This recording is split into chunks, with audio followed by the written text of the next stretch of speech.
శ్రమలు వచ్చినాయి, ఇన్ని బాధలు వచ్చినాయి, ఇన్ని నిందలు వచ్చినాయి, ఎంత ఫెయిల్యూర్, ఎంత తృణీకారం, ఎంత వ్యతిరేకత కదా, నువ్వేం చేయాలి?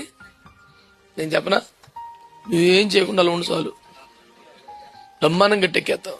నువ్వేదో ఒకటి చేసే పేర మీదకి వస్తుంది నీకు. ఈ పదం మీకు నచ్చినా నచ్చిపోయింది తీసుకోండి. అనవసరంగా ఇది వచ్చింది అంటే బాబు ఇప్పుడు ఎలాగా నేను ఏం చేస్తాను, ఏం చేయకు, ఆయనకి అప్పగించేసి ప్రశాంతం కూర్చో,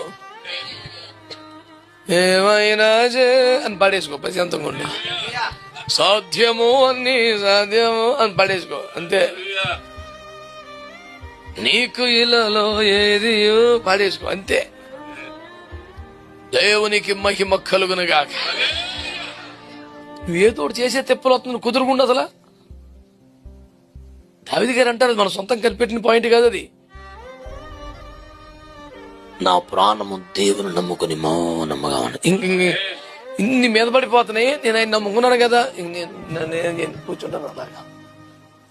అటు చూడు, నా మీద అంతగా నమ్మకం, మిన్ను విరిగి మీద పడిపోతుంటే కుదురు కూర్చున్నాడంటే అట్టంటోని కాకపోతే ఎవరు రా నేను సపోర్ట్ చేయాలి అని దోతల్ని టీంని మొత్తం పంపించేస్తాడు. అసలు రివైవల్ అంటే ఇప్పుడు వచ్చేస్తుంది నీకు.